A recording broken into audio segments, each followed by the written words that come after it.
भारत माता की। भारत माता की। तेलंगाना की गवर्नर तमिलसाई सौंदरराजन जी, केंद्रीय मंत्रिमंडल के मेरे साथी अश्विनी वैष्णव जी, इसी तेलंगाना की धरती के पुत्र और मंत्रिपरिषद में मेरे साथी श्री जी किशन रेड्डी जी,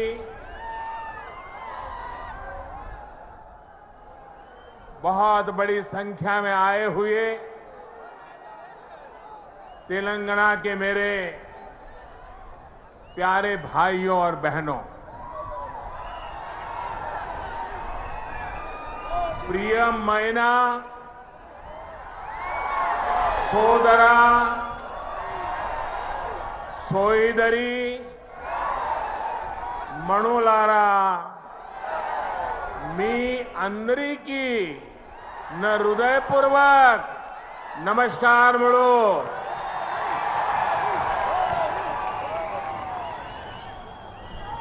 महान क्रांतिकारियों की धरती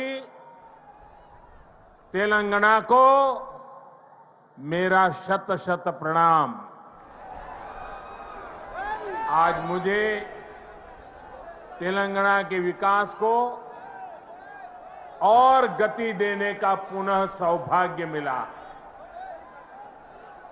थोड़ी देर पहले ही तेलंगाना आंध्र प्रदेश को जोड़ने वाली एक और वंदे भारत ट्रेन को हरी झंडी दिखाई गई है। ये आधुनिक ट्रेन अब भाग्य लक्ष्मी मंदिर के शहर को भगवान श्री वेंकटेश्वर धाम तिरुपति से जोड़ेगी।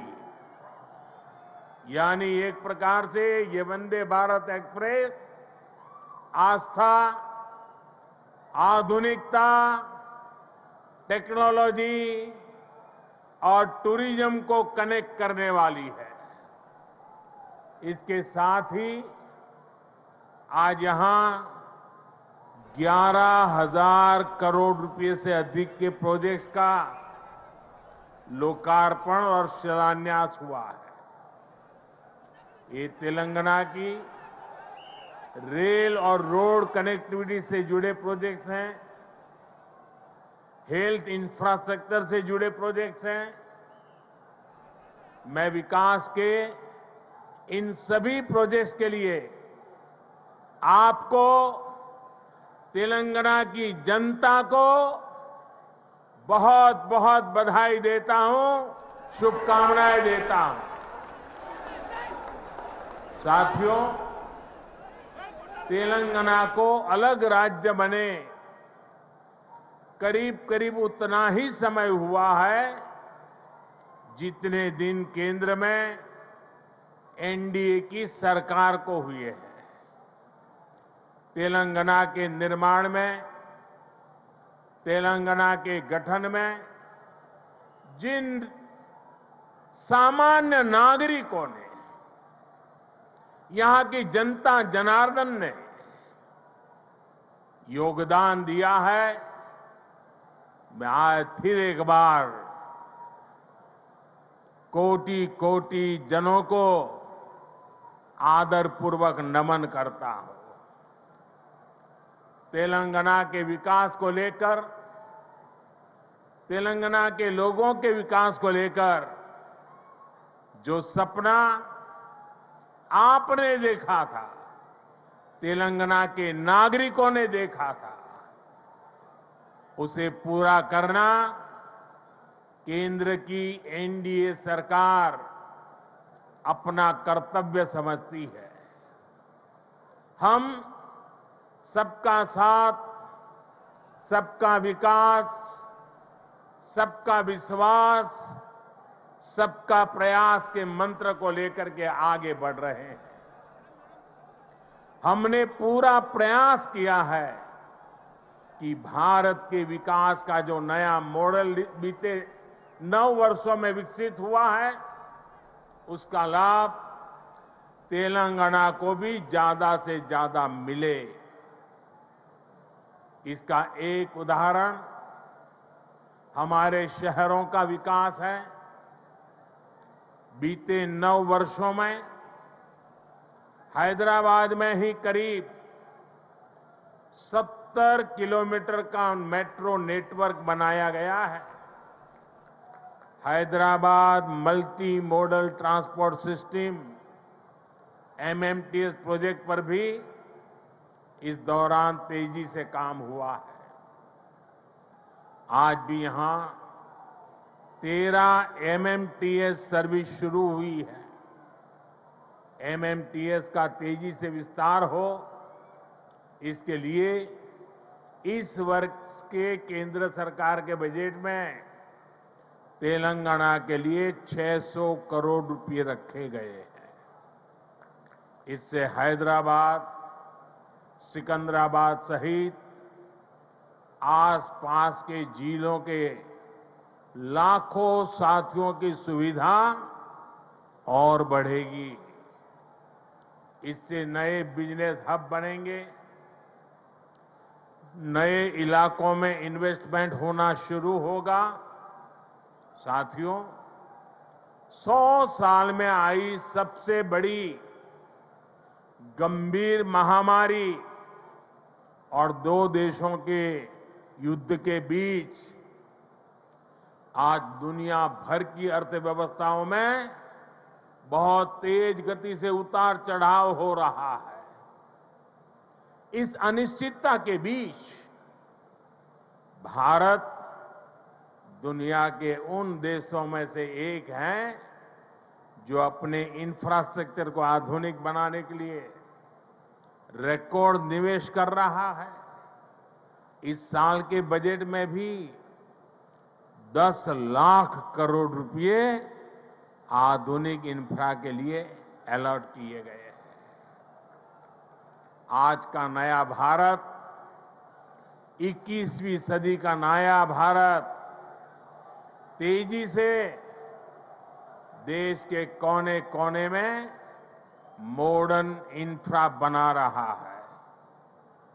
तेलंगाना में भी बीते 9 वर्षों में रेलवे बजट में लगभग 17 गुना की वृद्धि की गई है। अभी अश्विनी जी आंकड़ा दे रहे थे। इससे नई रेल लाइन बिछाने का काम हो, रेल लाइनों की डबलिंग का काम हो या फिर इलेक्ट्रिफिकेशन का काम हो, सभी कुछ रिकॉर्ड तेजी से हुआ है। आज जिस सिकंदराबाद और महबूबनगर के बीच रेल लाइन की डबलिंग का काम पूरा हुआ है, वो इसी का उदाहरण है। इससे हैदराबाद और बेंगलुरु की कनेक्टिविटी भी बेहतर होगी। देश भर के बड़े रेलवे स्टेशनों को आधुनिक बनाने का जो अभियान शुरू हुआ है, उसका लाभ भी तेलंगाना को मिल रहा है। सिकंदराबाद रेलवे स्टेशन का विकास भी इसी अभियान का हिस्सा है। साथियों, रेलवे के साथ ही केंद्र सरकार द्वारा तेलंगाना में हाईवे का नेटवर्क भी तेज गति से विकसित किया जा रहा है। आज 4 हाईवे प्रोजेक्ट्स का शिलान्यास यहां हुआ है। 2300 करोड़ की लागत से अक्कलकोट कर्नूल सेक्शन को हो, 1300 करोड़ की लागत से महबूबनगर चिंचोली सेक्शन का काम हो, करीब 900 करोड़ रुपए की लागत से कलवाकुर्ती कोल्हापुर हाईवे का काम हो, 2700 करोड़ की लागत से खम्मम देवरापल्ली सेक्शन का काम हो। केंद्र सरकार तेलंगाना में आधुनिक नेशनल हाईवे निर्माण के लिए पूरी शक्ति से जुटी है। केंद्र सरकार के निरंतर प्रयास की वजह से आज तेलंगाना में नेशनल हाईवे की लंबाई दोगुनी हो चुकी है। साल 2014 में जब तेलंगाना का निर्माण हुआ था, तब यहां 2500 किलोमीटर के आसपास नेशनल हाईवे थे। आज तेलंगाना में नेशनल हाईवे की लंबाई बढ़कर के 5000 किलोमीटर पहुंच गई है। इन वर्षों में केंद्र सरकार ने तेलंगाना में नेशनल हाईवे बनाने के लिए करीब करीब 35,000 करोड़ रुपए खर्च किए हैं। इस समय भी तेलंगाना में 60,000 करोड़ रुपए के रोड प्रोजेक्ट्स पर काम चल रहा है।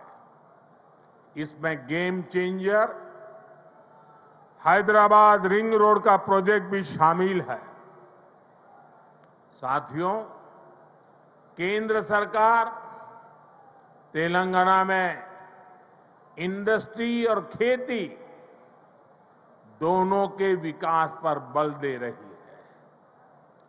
टेक्सटाइल ऐसा ही उद्योग है जो किसान को भी और मजदूर को भी, दोनों को बल देता है। हमारी सरकार ने देश भर में 7 मेगा टेक्सटाइल पार्क बनाना तय किया है। इनमें से एक मेगा टेक्सटाइल पार्क तेलंगाना में भी बनेगा।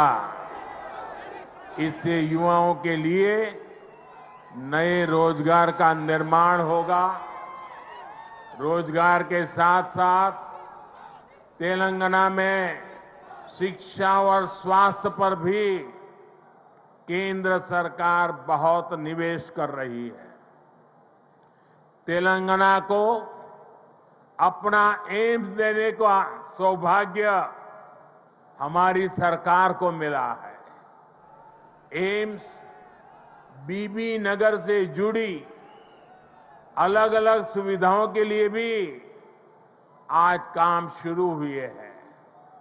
आज के ये प्रोजेक्ट तेलंगाना में ease of travel, ease of living और ईज ऑफ डूइंग बिजनेस तीनों को बढ़ाएंगे। हालांकि साथियों, केंद्र सरकार की इन कोशिशों के बीच मुझे एक बात के लिए बहुत पीड़ा है, बहुत दुख होता है, दर्द होता है। केंद्र के ज्यादातर प्रोजेक्ट्स में राज्य सरकार से सहयोग न मिलने के कारण हर प्रोजेक्ट में देरी हो रही है, विलंब हो रहा है। इससे नुकसान तेलंगाना के लोगों का, आप लोगों का हो रहा है। मेरा राज्य सरकार से आग्रह है कि वो विकास से जुड़े कार्यों में कोई बाधा न आने दे, विकास के कार्यों में तेजी लाएं।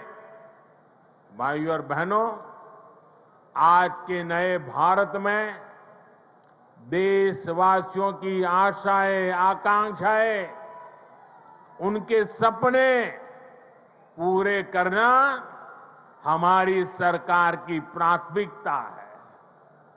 हम दिन रात मेहनत करके इसी कोशिश में जुटे हैं, लेकिन कुछ मुट्ठी भर लोग विकास के इन कार्यों से बहुत बौखलाए हुए हैं। ऐसे लोग जो परिवारवाद, भाई भतीजावाद और भ्रष्टाचार को पोषित करते रहे, उन्हें ईमानदारी से काम करने वालों से परेशानी हो रही है। ऐसे लोगों को देश के हित से, समाज के भले से कोई लेना देना नहीं है। ये लोग सिर्फ और सिर्फ अपने कुनबे को फलता फूलता देखना पसंद करते हैं। हर प्रोजेक्ट में, हर इन्वेस्टमेंट में ये लोग अपने परिवार का स्वार्थ देखते हैं। तेलंगाना को ऐसे लोगों से बहुत सतर्क रहना जरूरी है। भाइयों और बहनों, भ्रष्टाचार और परिवारवाद एक दूसरे से अलग नहीं है। जहां परिवारवाद और भाई भतीजावाद होता है, वहीं से हर प्रकार का करप्शन फलना फूलना शुरू हो जाता है। परिवारवाद, वंशवाद का मूल मंत्र ही सब चीजों को कंट्रोल करना होता है। परिवारवादी हर व्यवस्था पर अपना कंट्रोल रखना चाहते हैं। उन्हें ये बिल्कुल पसंद नहीं आता कि कोई उनके कंट्रोल को चैलेंज करे। आपको मैं एक उदाहरण देता हूं।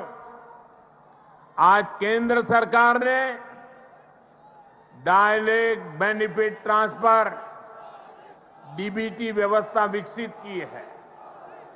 आज किसानों को, विद्यार्थियों को, छोटे व्यापारियों को, छोटे कारोबारियों को आर्थिक मदद का पैसा सीधे उनके बैंक खाते में भेजा जाता है। हमने देश भर में डिजिटल पेमेंट की व्यवस्था बढ़ाई है। आखिर ये पहले क्यों नहीं हो पाता था? ये इसलिए नहीं हुआ क्योंकि परिवारवादी ताकतें व्यवस्था पर, सिस्टम पर अपना कंट्रोल छोड़ना नहीं चाहते थे। किस लाभार्थी को क्या लाभ मिले, कितना मिले, इसका नियंत्रण ये परिवारवादी अपने पास रखना चाहते हैं। इससे इनके 3 मतलब सत्य थे। एक, इनके ही परिवार की जय जयकार होती रहे। दूसरा, करप्शन का पैसा इनके परिवार के पास ही आता रहे। और तीसरा, जो पैसे गरीब के लिए भेजे जाते हैं, वो पैसे इनके भ्रष्ट इकोसिस्टम के अंदर बांटने के काम आ जाए। आज मोदी ने भ्रष्टाचार की इसलिए जड़ पर प्रहार कर दिया है। मुझे तेलंगाना के भाई बहन बताइए, आप जवाब देंगे?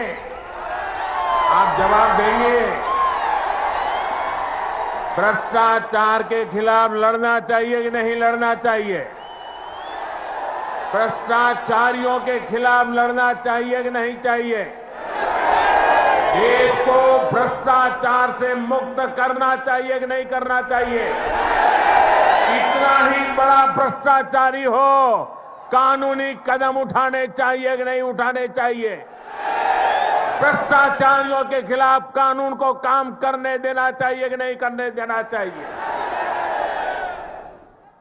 और इसलिए ये लोग तिल मिलाए हुए हैं। बौखलाहट में कुछ भी किए जा रहे हैं। कुछ दिन पहले तो ऐसे कई राजनीतिक दल को अदालत में चले गए, कोर्ट के पास पहुंच गए थे कि हमें सुरक्षा दो। ये हमारे भ्रष्टाचार की किताबें कोई खोले नहीं, कोर्ट के पास गए। कोर्ट ने वहां भी उनको झटका दे दिया और क्या वापस भेज दिया। भाई और बहनों, जब सबका साथ, सबका विकास की भावना से काम होता है तो सच्चे अर्थों में लोकतंत्र मजबूत होता है। तब वंचितों, शोषितों, पीड़ितों को वरीयता मिलती है। और यही तो बाबा साहब आम्बेडकर का सपना था, यही तो संविधान की सच्ची भावना है। जब 2014 में केंद्र सरकार परिवार तंत्र की बेड़ियों से मुक्त हुई तो क्या परिणाम आया, ये पूरा देश देख रहा है। बीते 9 वर्षों में देश की 11 करोड़ माताओं, बहनों, बेटियों को इज्जतघर टॉयलेट की सुविधा मिली है। इसमें तेलंगाना के भी 30 लाख से अधिक परिवारों की माताएं, बहनों को भी ये व्यवस्था मिली है। बीते 9 वर्षों में देश में 9 करोड़ से अधिक बहनों, बेटियों को उज्ज्वला का मुफ्त गैस कनेक्शन मिला है। तेलंगाना के 11 लाख से अधिक गरीब परिवारों को भी इसका लाभ मिला है। साथियों, परिवार तंत्र तेलंगाना सहित देश के करोड़ों गरीब साथियों से उनका राशन भी लूट लेता था। हमारी सरकार में आज 80 करोड़ गरीबों को मुफ्त राशन उपलब्ध कराया जा रहा है। इससे तेलंगाना के भी लाखों गरीबों की भी बहुत मदद हुई है। हमारी सरकार की नीतियों की वजह से तेलंगाना के लाखों गरीब साथियों को 5 लाख रुपए तक के मुफ्त इलाज की सुविधा मिली है। तेलंगाना के 1 करोड़ परिवारों का पहली बार जनधन बैंक खाता खुला है। तेलंगाना के 2.5 लाख छोटे उद्यमियों को बिना गारंटी का मुद्रा ऋण मिला है। यहां 5 लाख स्ट्रीट वेंडर्स को पहली बार बैंक लोन मिला है। तेलंगाना के 40 लाख से अधिक छोटे किसानों को पीएम किसान सम्मान निधि के तहत लगभग 9,000 करोड़ रुपए भी मिले। ये वो वंचित वर्ग है जिसको पहली बार वरीयता मिली है, प्राथमिकता मिली है। साथियों, जब देश तुष्टीकरण से निकलकर सबके संतुष्टीकरण की तरफ बढ़ता है, तब सच्चा सामाजिक न्याय जन्म लेता है। आज तेलंगाना सहित पूरा देश संतुष्टीकरण के रास्ते पर चलना चाहता है, सबका प्रयास से विकसित होना चाहता है।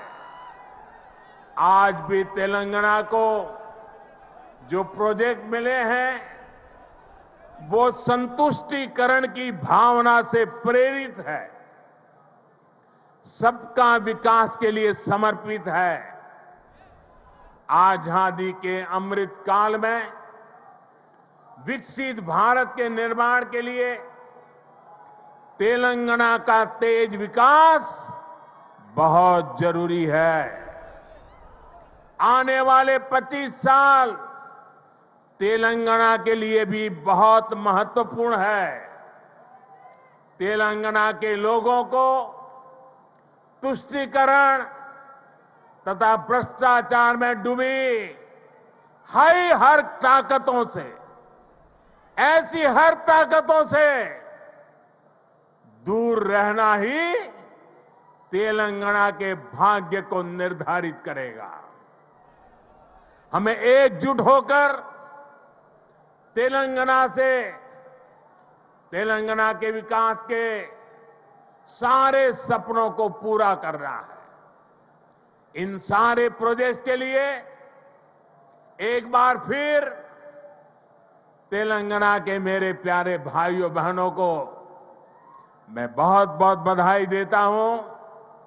ये मेरे लिए अत्यंत संतोष की बात है, इतनी बड़ी तादाद में तेलंगाना के उज्जवल भविष्य के लिए, तेलंगाना के विकास के लिए आप हमें आशीर्वाद देने के लिए आए हैं। मैं आपका हृदय से आभार व्यक्त करता हूं। बोलिए भारत माता की, भारत माता की, भारत माता की। बहुत बहुत धन्यवाद।